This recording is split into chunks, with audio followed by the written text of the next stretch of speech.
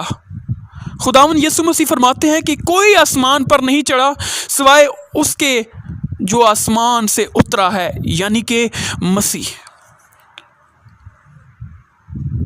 انسان 2 قسم کی موت کو پیروی میں لایا ہے،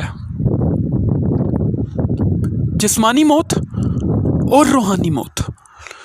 جسمانی موت کے بارے میں یہ کہا جا سکتا ہے کہ جسم کا روح سے جدا ہو جانا، لیکن جب ہم روحانی موت کی بات کرتے ہیں تو روحانی موت سے مراد ہے آپ کا اپنے خالق سے، اس کی زندگی سے، اس کی روح سے جدا ہو جانا، آپ کی اس کے ساتھ ابدی طور پر سپریشن ہو جانا۔ بائبل مقدس فرماتی ہے کہ دیکھو خدا نے دنیا سے ایسی محبت رکھی کہ اس نے اپنا اکلوتا بیٹا بخش دیا تاکہ جو کوئی بھی اس پر ایمان لائے ہلاک نہ ہو بلکہ ہمیشہ کی زندگی پائے۔ میرے عزیز، ہمیشہ کی زندگی خدا کی زندگی ہے، اور وہ یہ زندگی تجھے دوبارہ سے دینا چاہتا ہے، کیونکہ تو نے اس زندگی کو اپنے باپ آدم اور حوا کے باعث کھو دیا تھا۔ تجھے صرف ایمان لانا ہے، تجھے یسوع مسیح کو قبول کرنا ہے، تجھے خدا کا فرزند بننا ہے۔ بائبل مقدس فرماتی ہے کہ جتنوں نے اس کو یعنی کہ یسوع کو قبول کیا، اس نے ان کو خدا کے فرزند ہونے کا حق بخشا۔ آج ایک ایماندار یہ بات فخر سے کہہ سکتا ہے کہ میں خدا کا بیٹا، خدا کی بیٹی ہوں۔ کیوں؟ کیونکہ انہوں نے یسوع مسیح جو کہ خدا کا کلمہ ہے، انہوں نے یسوع مسیح جو کہ خدا کا بیٹا ہے، انہوں نے یسوع مسیح جو میرا اور تیرا عوضی ہے، انہوں نے یسوع مسیح جو کہ میرا اور تیرا نجات دہندہ ہے، اسے قبول کر لیا ہے۔ اور ایک ایماندار جس بات پر سب سے زیادہ فخر کر سکتا ہے وہ یہ ہے کہ یسوع مسیح نے فرمایا کہ میرے بھائی بہن وہ ہیں جو میرے کلام کو سنتے اور اس پر عمل کرتے ہیں۔ اگرچہ تو خدا کے کلام کو پڑھتا ہے، پڑھتی ہے، اس پر عمل کرتا ہے، کرتی ہے، خدا کے ساتھ کوالٹی ٹائم سپینڈ کرتی ہے، اس کے کلام کے مطابق زندگی بسر کرتی ہے، اس کی روح کے مطابق زندگی بسر کرتی ہے، تو خدا کا بیٹا اور بیٹی ہے۔ خداوند یسوع مسیح ناصری میں تجھے روحانی موت سے یہ آزادی جو تجھے یسوع مسیح نے بخشی ہے، تجھے مبارک ہو۔ خداوند اس سننے والے تمام بشر کو، تمام لوگوں کو برکت بخشے۔ آمین۔ ہمارے اس چینل کو سبسکرائب کرنا مت بھولیے گا۔ میں بہت سارے عنوانات پر ویڈیوز کو شیئر کروں گا۔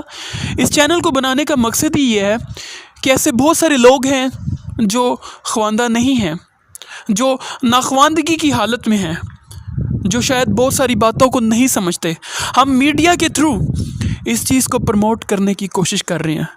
آئیے ہمارا ساتھ دیجیے، اس چینل کو سبسکرائب کیجیے اور بیل آئیکن کو بٹن کو دبانا ہرگز نہ بھولیے۔ خداوند آپ کو برکت بخشے، آمین۔